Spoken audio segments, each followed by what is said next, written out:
You can be talking when we start. I don't care. Okay. And you don't hear the sound anymore, right? Nope. Okay. All right, guys, we are live. So, before we start, I got to do my theme song because that's what we got to do, y'all. Right? Y'all ready? Dun, dun, dun, dun, dun, dun, dun, dun, dun, dun, dun, dun. Y'all should know the song by now. Y'all killing me, y'all. Oh, you want to say, here we go? You want us to sing it too? Sing it with me. Sing it with me. You didn't start saying nothing. You were just like, doom, doom, doom. Gotta keep in. Come in. Y'all gotta know. Oh my goodness. All right, everyone. Hello and welcome to Meal Spouse Conversations, where we have real raw, real topics, and real conversations. I remembered this time because last time I was like, wait, what? What is our tagline? All the way real, all the way live up in here. I am Sybil, your host, and today we have some very special guests. As you guys can look, you see some youngsters, or you might say, as my daughter titled it, Bratz, with that Z up in there. Come on, say it with me. Ooh, Bratz. Bratz. And we're going to be talking about growing up as a military child. But before we get into that conversation, I want to introduce you to our conversation starters who are here with us today. So we have Miss Anna. Give it up. We also have Miss Nashida. Hey, y'all.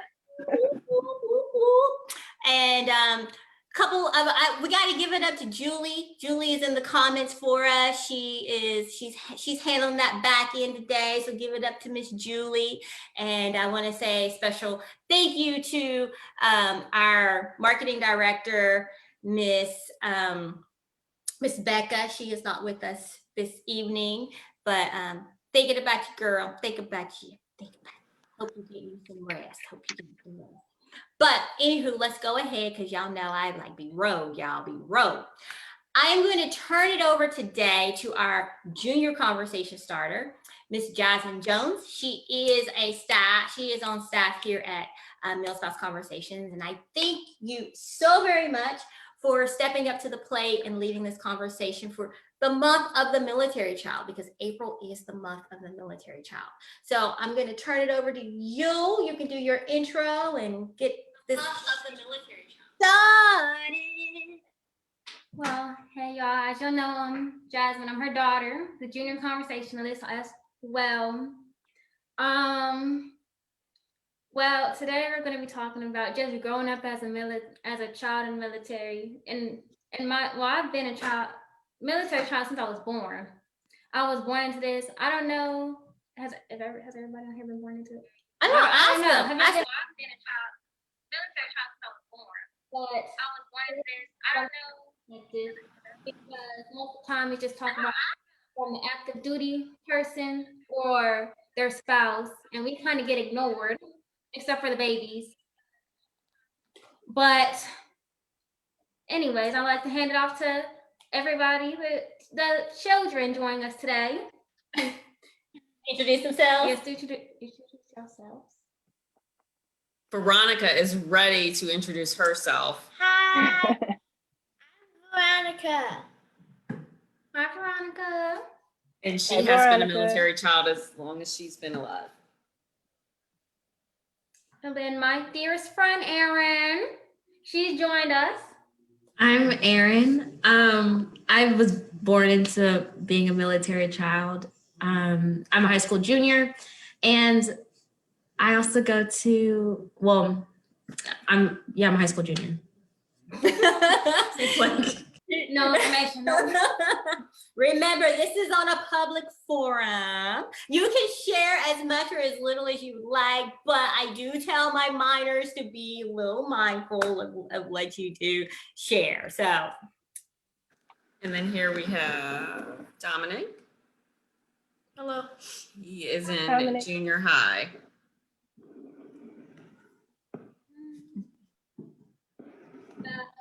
I'm gonna just kick it off by asking y'all how many moves have y'all done, just to see How many moves have you done? where you've been. 4 or 5. 8 moves. So I was born in Colorado. Do you want to know my journey? Go ahead. Yes, you want to know the journey. I was born in Colorado Springs, moved to Texas, Texas to Rhode Island, Rhode Island to Florida, Florida to Virginia, Virginia to California, and then now back to Virginia. wow, You've been everywhere. everywhere. Mm-hmm. Well, I was born in Georgia and then moved. Well, I was born in Kings Bay, Georgia, and moved to Athens, and then moved to DC or Maryland, and then moved from Maryland to Pennsylvania, Pennsylvania to Japan, Japan to back to Maryland, Maryland to Hawaii, Hawaii to Virginia, and then soon from Virginia to San Diego for my last year. So it's getting hard, but that's at least a follow-up question of when has it ever been hard? Like when was the point where it was like, dang, again? We gotta go again? Or if there was a point.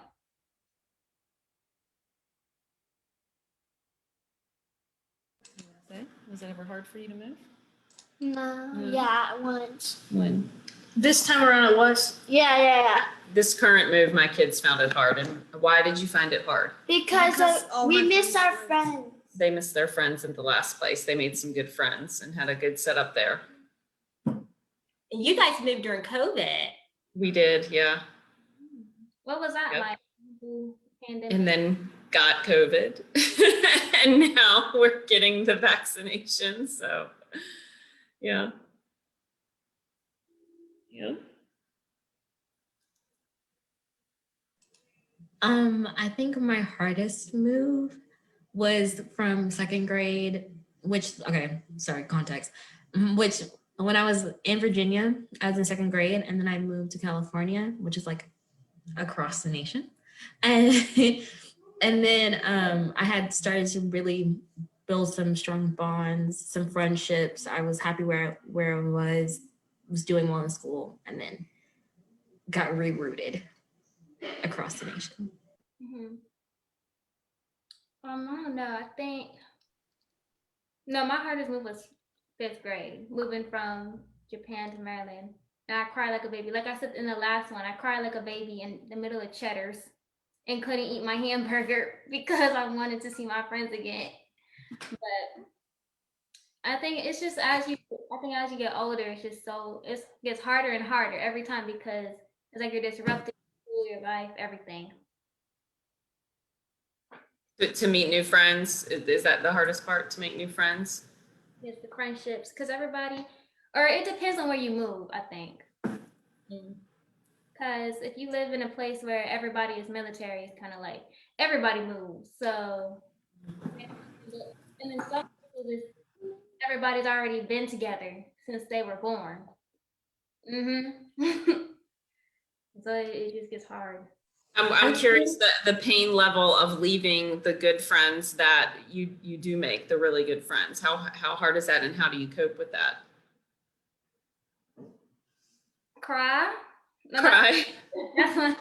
You show Just you cry it let out. your emotions out. Yeah. Sometimes you have to just release. Yeah. I can tell you mine are not too chatty tonight, but mine keep in touch with their friends through gaming. They'll play different games with them, like Minecraft, and phone calls. Like, you know, they'll do a lot of phone calls.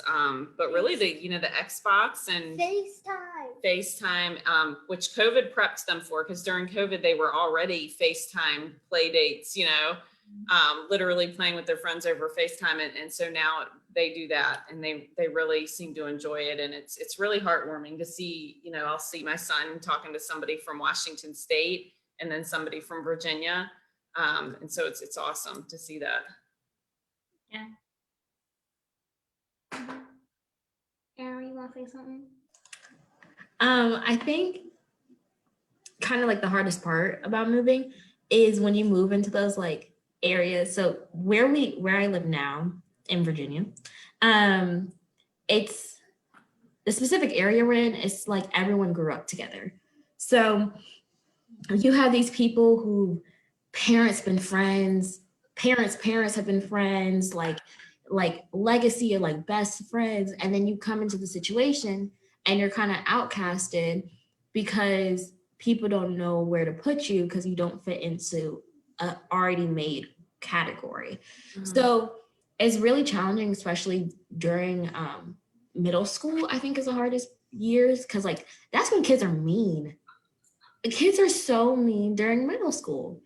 And when you already don't have a place to fit in, it kind of gets into where do I belong in the world? Why do I have to move here? Why couldn't I stay wherever I was, blah, blah, blah. But I think I kind of got used to moving. I actually enjoy moving. I learned how to cope with it. So I find a lot of like joy in moving. But recently, my friend is now moving, and I've never had to cope with someone leaving me because typically I always leave. So that's a new challenge. Oh, and how did you cope with what were your coping mechanisms like? What tools did you use to cope? When you were moving? So I'm very extroverted. So I don't have a real struggle or like problem making friends and like being friendly. I think my brother, he's a little bit more introverted. He struggles more with moves, but like I find a lot of joy and like changing up my surroundings and going and exploring new places. And I just kind of like live on the sunny side of the move rather than like, wow, I'm not going to be able to be around my friends. Because especially with COVID, what COVID has taught me is you can live 5 minutes from someone and not be connected, and live 2, 4, 5 states away and have a stronger relationship. So I think it's all relative. Mm-hmm. Yeah. And to that point, Erin, I'm going to share this on behalf of Jasmine here. She has a friend that she made in 5th grade, and they have remained friends since. And now that we're back here, they do meet up from time to time. I mean,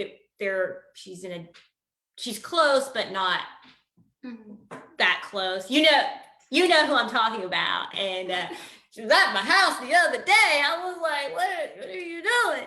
But, it's been really amazing to, they've stayed in contact. They FaceTime, they're texting through the time zone differences. I'm like, get off that phone. But then when I hear or see that it's someone that she has met either in Japan or at our other duty station in Maryland, I'm like, okay, you know what? Yeah, go ahead, continue talking, because I think those bonds are very important. I'll be doing that to you guys too. Yes. A few months. Get on that phone. Yes, because when Erin was saying she was extroverted, I was like, because she was actually my first friend. Fun story. She was like, me and my sister were in a club and Erin was there. She just walked up to us and was like, hey, I'm Erin. I'm gonna sit here. And then she just started talking. And we was like, okay. And then we both ended up quitting the club. But that's a different story. That's a different story. But we became friends in freshman year. And COVID has actually brought us closer, because that's when we really like started hanging out. We're like, let's go somewhere. And then it just that's my dear friend. You're muted. Whatever you're saying, we can't. It's crazy how life works, because like we met, it was like early freshman year. It was like August, September. And then we didn't talk until, because we also play softball together. So we didn't talk until February, March. Like if we saw each other, we would be like, oh, hey, how are you doing? But we wouldn't like talk. And then it was funny because we were both going through some like toxic friendships outside of that. So then we started getting closer during softball season. And then we're like, okay, we're close. But like, you're in that awkward stage of friendship because like, you're like, are we close? Or are we just like, this is my school friend who I can hang out with in school? Because I think that's a great thing about being a military kid. You learn quickly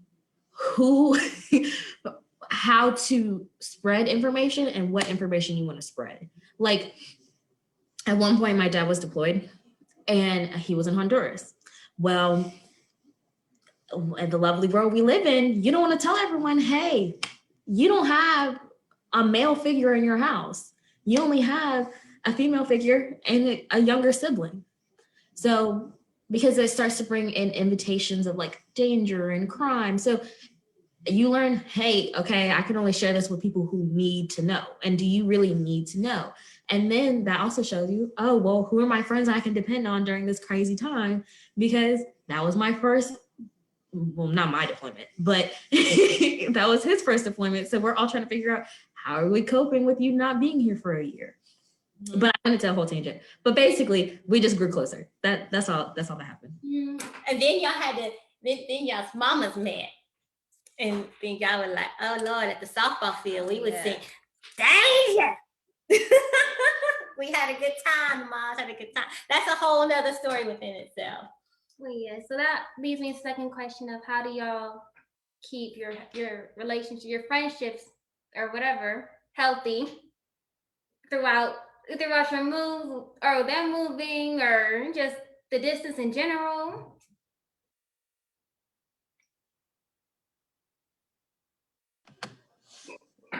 You have to learn who your friends are. Like, and I know people make jokes of like, oh, that's my friend. But I use the word friend with such heavy weight because of me moving all the time. Like people who are my friends are the people I can turn to. So like I would say it's like, oh, you have your confidants. These are gonna be like your 2 to 3 people that like through thick and thin at 2, 3, 4 in the morning, you can call and be like, hey, come get me. And then you have like your friends that you like can socialize with and go do things with. Yes, miss. What you said call at 2, 3, 4 in the morning. No, I'm just saying Hey. That was an example. What happened? I might be crying at 2, 3, 4 in the morning. I watch sad movies. Okay. I watch sad movies. Whoa, wait a minute.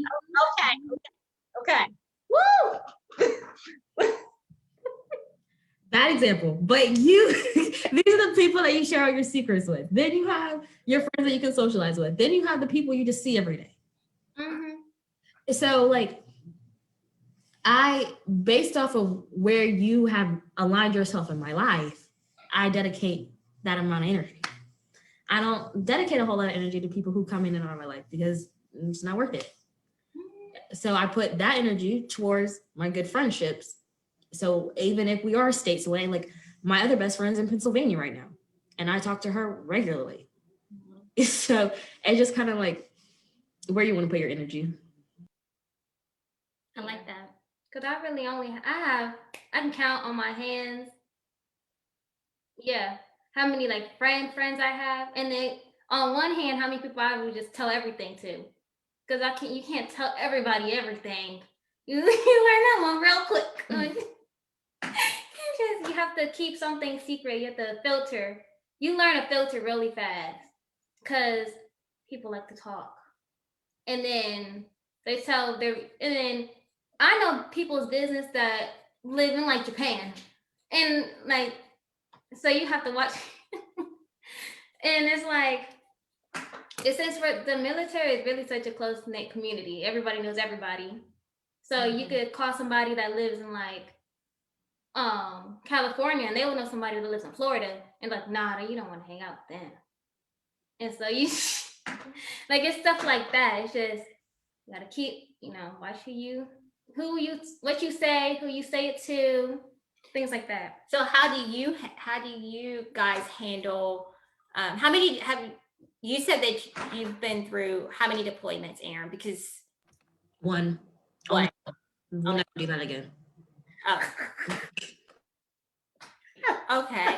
Well, because I have a question for like any advice to give to another male child going through. I think the best thing you can do during a deployment is go to therapy.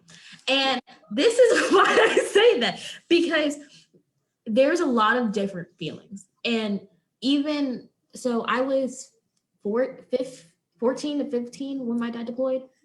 And even though I've developed a lot of communication skills, I'm like very literate, I can tell you how I feel, it's really hard to recognize how you feel. Mm-hmm. It's really hard to be like, hey, this is how I feel. Let me tell it to someone who's completely neutral, who has no background in, oh, well, I feel like this, and well, you did that, and you didn't wash the dishes this morning, and how are you contributing to the team?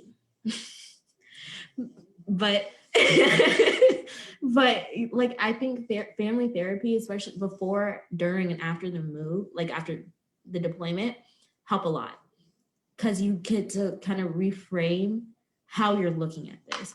Like, because then you start to get accustomed to that person being gone.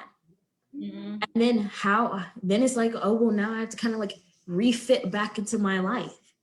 But like, it feels like the family kept going and you were kind of on pause, and then now you want to get play and you want to just sing back. And that's just not how it works. Because now we have a system. Now I know that I have to get ready for practice. My brother has to be ready for practice because my mom is leaving the meeting and she's coming now. We got to go to the corner because it's a tight turnaround. Mm-hmm. And that was my first time getting an Uber because my mom just couldn't get me. So it's like, it's stuff like, it forces kids to grow up. And it's sad, but it's true. You just gave me some food for thought here. What advice do you have? I guess I don't know. Because when Daddy was gone, I was young. You were younger, yeah. So true, you were younger. So if you had to give, so that advice was for as a family unit, right? So what would you say to, let me get comfortable in my seat real quick, because I feel like that we're gonna be hit. Y'all ready? Conversation start, get comfortable in your seat, and everybody watching, all you parents watching right now, get real comfortable in your seat, because we might get throat punched with this answer. What would you say to the parent on the home front in dealing with, what are y'all laughing for? We're just waiting. There's a lot of tension. Because you know what, I think, and the reason that I wanted to have military kids on today, one is because it is the month of the military child, but with conversations, we have real topics about all aspects of life. And I do feel that oftentimes our teenage military kids are overlooked because we do feel that you are older, you are mini adults, and we just continue on with life. So I want you guys to tell us what we can do, that, because we don't really know, right? Like, we are in that, for me, my husband deploys and I'm in the trenches. I'm going. I have to keep life moving. I got to keep the house going. So what would you say to the parent on the home front? What do we need to know? What would you say where we need to stop and pause or whatever? Look, wait a minute, buckle up, all you parents, like, buckle up, because we might be on. I think that, okay, the way I explain this is, we're all working in our own worlds. Our worlds overlap, but we're all in our own worlds. I'm at school and then I'm coming home. You're at work. You're dealing with this, you're dealing with that. So I think something that like we adopted very quickly was don't come yelling.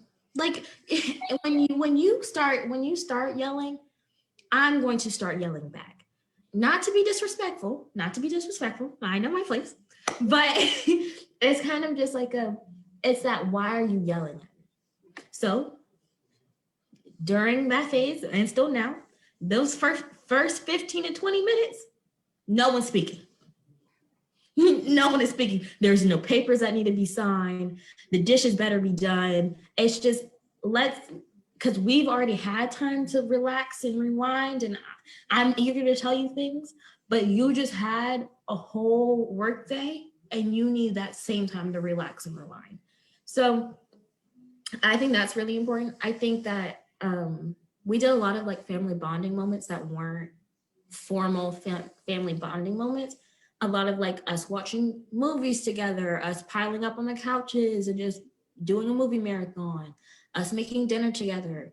My brother really likes to cook, not to clean, but he loves cooking. So he would make dinner one night and then I would have to clean. And then I would make dinner and he would clean. And it's just kind of that like, the way my dad explained it when he had to deploy was, we are a team and we are one unit. And for this unit to succeed, everyone has to do their part. Everyone won't always do their part, but when I'm not doing my part, you now have to do 2 parts. And then when we're both not doing our parts, now that one person has to do 3 parts. So it's not fair. It's not, I hate that word, but it's not equitable. We're not giving everyone a fair chance to succeed. So I think the first thing to do is there's a lot of emotions. That's why I recommend therapy. I think everyone should go to therapy. I think therapy is such a great thing. I recommend it to everyone. I also think exercise, because when you're at home and you're festering, just like with COVID, like when you're at home and you're festering, there's sometimes where I was like, okay, I'm gonna go on a walk. I'm just gonna walk. I'm gonna walk a lot, let my mind come back and try this again. Because it's not personal, but that's what it feels like, especially when your parents are the ones yelling at you. Because I can be yelled at by anybody, but when my parents yell at me, I feel disappointed. And I would rather, like, I hate feeling like, oh my gosh, now I'm a disappointment. And no kid wants to be like, I'm letting my parents down. So it's just kind of like, let's work on yelling. Let's work on being respectful. Let's work at filling each other's buckets. That's all I have to say. So Aaron just said, to all of us moms or dads on the home front, when our spouse is deployed, pump the brakes on the yelling. Come home, take your 15 minutes, get your life together before you start talking. Do you know, I used to do that when the girls were younger. I would walk in the house and there was first 5 minutes of silence. Don't talk to me. Don't look at me. They would come in, they put their stuff away because I needed 5 minutes of complete silence. Let's get it together. But you said 15. I like that. What would you have to say for a parent so we are going to sea duty. We will be on sea duty. And so I'm going to take notes. Got my pencil. Yeah, we're coming up on a deployment here within the next little while, very soon. OPSEC. Put your seatbelt on. Look, you get your seatbelt on too. That seatbelt's on. So these kids here have been through many deployments. I don't even know how many. So my son said to keep positive thoughts, which surprised me. That was his advice, was to think about the positive things. And she said to do lots of FaceTimes. Yeah, I have like arrange like a family FaceTime where you could use FaceTime. Yeah, so that was going to be my question in case I forget to ask, is now that we are coming up on yet another deployment and they're old enough to know what's going on and have their own thoughts and opinions, I'm going to sit us all down and ask the kids what do they want from my spouse who's going to be on deployment? What kind of communication do they want, so that I'm not the go-between, the in-between, the middleman. They can tell their dad directly, okay, how much do we want to hear from you? And then he can explain how much he can actually communicate with them, and all that, and how that's always changing. So that's, I think, a really important conversation for the deploying parent to have with the kids, is the communication expectation. Yeah, that is a good one. That is a good one. Yeah. And now, does your son, what grade is he in again? I don't Was that remember. Nishida? 7? What grade is your son in? 7th. 7th. And he said to stay positive. Yeah. Yeah. Did he have any other advice, or did he want to say anything? Dominic, what was the people want to know what your other advice is, because he's been through deployments since a baby. I mean, his first deployment, he was an infant. So thinking about it as you going through a deployment from a baby until now that you're in 7th grade and you have friends and we've moved and all that, you could think of it doesn't have to be advice, but any thoughts on it and how it's affected you, or how you've developed through it. Because we've had short deployments and we've had long deployments, and we've had a deployment where we actually got to go visit him during the deployment, which is highly unusual. So those were really cool. Dom, what are your thoughts on that? Like, He's like, I'm out. He's not into this whole live session. He's gonna So Jasmine, what piece of advice would you have for parents dealing with you guys during deployment? Well, okay, this will go both ways, child and parent. But for y'all to listen and listen to our feelings, and don't try to invalidate it by turning around and be like, well, I pay the bills and I put clothes on your back and I put food on your table and you're telling me you're sad. I'm like, yeah. I don't know. And it's like, just listen to your kids. Don't try to make them feel like just because you think their problems are bigger than what y'all think. Because it is to us. It's not like, So I think most kids would just ask for y'all to listen, to truly listen. Mm-hmm. And listen to our problems and our feelings. That's why I agree. therapy. Yeah, that's good advice, because I think we do, as the parents, forget to listen because we're stressed and thinking it's more on us than on them, but that's definitely not the case. Yeah. I think we just forget that we were kids, like what it was like. Yeah. We forget how, like, now we have responsibilities. We have this whole other lives that we're living as adults. But when you were a kid, your whole world was about you. And it was about the things that were going on in your life that really nobody was witnessing, right? So you're going to school, you're having a whole life there that nobody sees but you and your friends, right? Then you come home and there's these expectations for you as a person.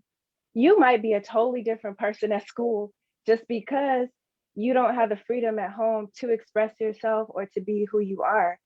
So that's causes a lot of clashing because you can't be free at home. So a lot of times I think as parents, we just forget, we just throw it all out the window. And sometimes we might recreate our childhoods a little bit, we don't acknowledge the things we did that are so similar to what our kids are doing.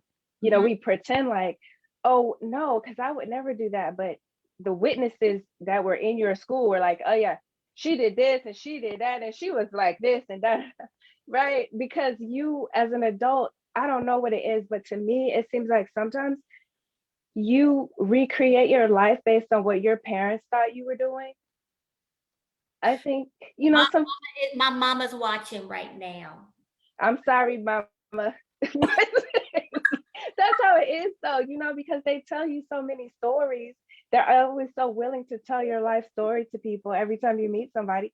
Sometimes you adopt that, even though when you were a kid and they said that stuff, you were like, who are they talking about? Right. You're like, You know, and then when we have kids, we just throw all that out the window. Like we don't remember. It was just a decade ago for some of us. I'm a claim a decade ago, but whatever. So it's like, excuse me, it's like, to me, it's just like, that's where I agree about the therapy, because of the fact that you did live a whole other life that nobody witnessed in your household, right? And then you have to reconcile that with how they see you, right? Unless you have like some people have very open households where the authoritarianism is low. You know, there's a low amount of authority in the house where the kids kind of have more free reign. That might be different, but most military households are authoritarian by nature just because the military is an authoritarian regime. Like you kind of just live in that environment and then it trickles down into your family. So I think that's where the therapy comes in, because there's this non-judgmental person. They don't know you. They don't know what they think you've done. They don't know what you've done. They don't know anything about you. And they're just applying some principles to the things that you're telling them and giving you some tools to deal with what you went through or what you're going through. So I think that's one thing I would say. Like my kid, he's super private. So he was like, no, I'm not coming on there. But I think my advice to parents is like what both of them said, like, and what everyone said is true. Like, stay positive, you know, listen to your kids, like really listen. Don't just talk at them and hear them, but listen, like try to see the world through their eyes, where the sun kind of rises and falls on their life. So something that seems really minor to you is a big deal to them, because it's the only thing that's going on in their world, their friends, their school, their time, their activities, right? And we're trying to get them to see our point of view, but we just have had way too many experiences for them to understand that. And then being able to talk to someone, I think that's really important. And just like not being too serious all the time.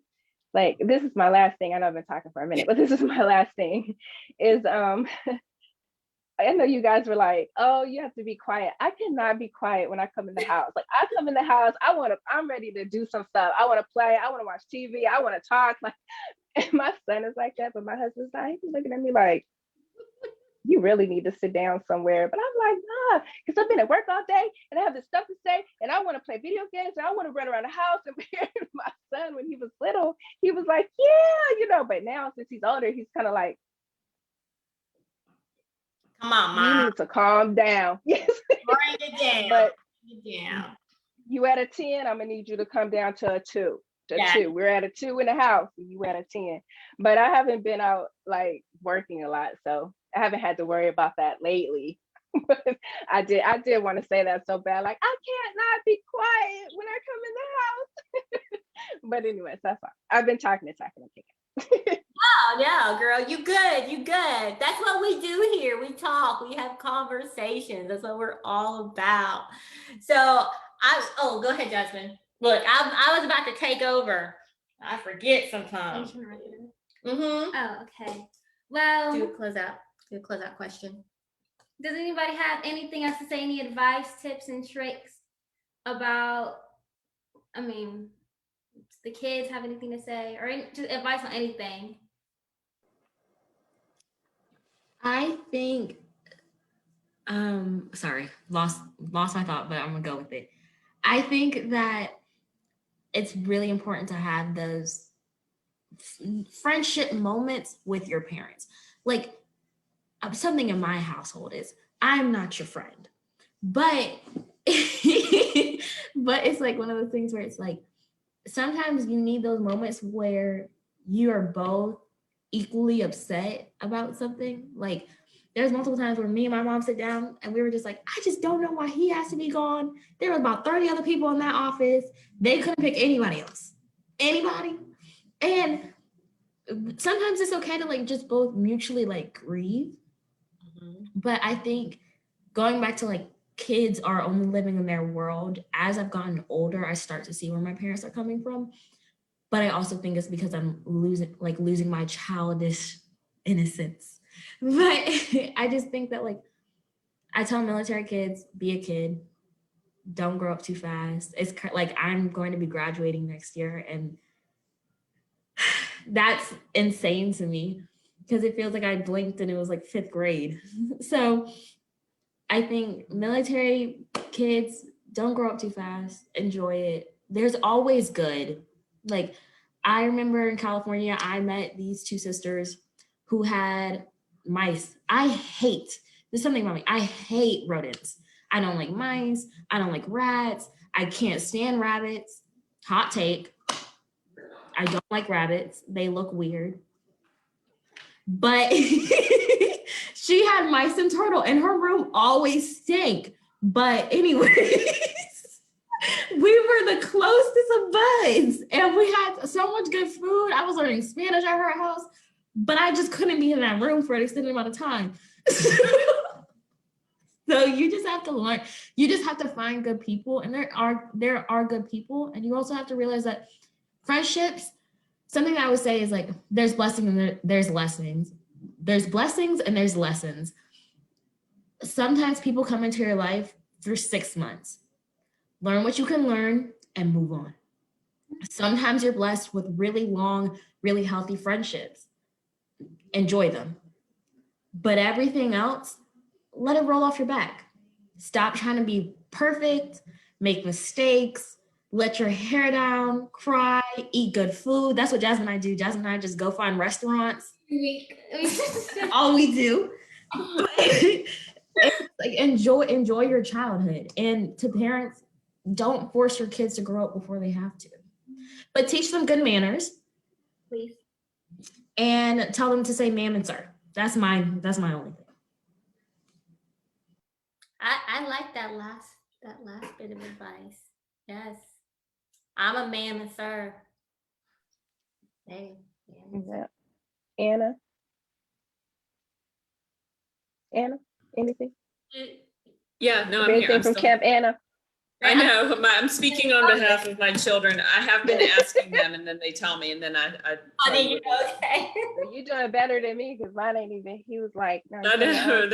But all of a sudden they're shy on the camera. But she said, asked her if she liked being a military kid, and she said she did. But of course, she doesn't know any different other than seeing, I guess, maybe the friends that she has that aren't military kids. But I think they get so many experiences of what I always tell them is every time we move, even though you're sad about leaving your friends that you just met, think about the new people that you get to meet that you wouldn't have met otherwise. And as soon as they meet that person, I'll tell them, I'll say, see, there that person is that you wouldn't have met had we not moved here, or here this experiences that you wouldn't have had we not moved here. So, yeah. I mean, as That's so true because I met Sybil in Japan and they had to like drag me kicking and screaming through the airport to get there. So Yeah. I was like, but I met Sybil. I met a lot of good people in Japan. Robert, like I met a lot of people. So that's true, Anna. That's true. Oh, we both met Robert. Robert, are you out there tonight? Robert sometimes is live. He's watching or he catches the replay. So we're gonna shout Robert out. Hey, Robert. My advice would be live in the moment, because even though, sometimes I do talk about how much they've moved me and how they're gonna move me now, but if I were to just live in one spot, I couldn't do it, because you learn. I think you learn a lot more. I think you learn a lot of life lessons earlier than other people, because you have to be around a whole different, every type of person. Mm-hmm. I've been around every single type of, maybe hopefully not every type, but I've been through some good people, some bad people, everybody in between. But it's just, you can always find something good about somewhere you were living. Yeah. So you just live in the moment, explore your area, and I'm glad I've started to do that before now, because I find a lot of cool stuff around here. Because I used to say, Virginia is so boring, and it is. But, there are some cool places around here, and you just got to get out and explore. Can I ask a question really quickly? Yeah. To Jasmine, I'm just asking to Jasmine because she's a high schooler. If you could redo your past 2 years in high school as a military student, but also kid, what would you do differently? Choose different friends. Oh, well, I mean, the answer I was shooting for, the answer I was shooting for was getting involved in your community earlier. Because I was talking about this a couple of weeks ago about, I think it's really important to get involved with your community. I'm a Girl Scout, so I've always been involved with my community, but I really recommend not only for your resume, your college applications, community service hours, huge, get them. There's tons of different internships and research programs and different clubs and activities and experiences that I've gotten because I've moved. Yeah. Like we moved back to Virginia. Great thing about Virginia being a Girl Scout, you can shadow a congressman. Bet you didn't know that. Well, now you do. So it's kind of like, right, find the different things. In Florida, I went to a manatee zoo. Didn't know it was a thing, but I saw manatees. Manatees, like well, you know what I'm talking about. They're weird, but it's like, get involved, find the sun. Okay, Jasmine, I'm done. That's it.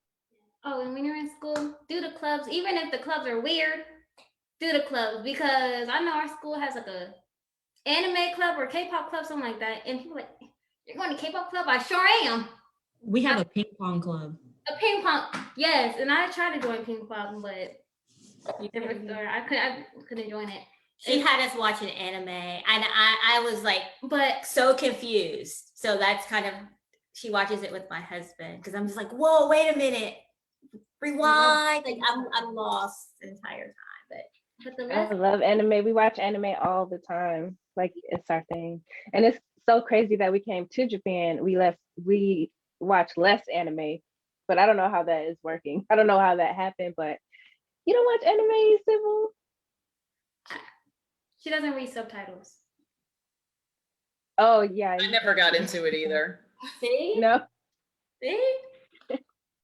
Well, I would like to do a follow-up conversation with our kids, because one thing that I would like to dig into a little bit more, and I had it in my notes to talk about, but we didn't get there, was talking about, as a high school student, what it is like for you preparing for college as a military child, college as well as sports.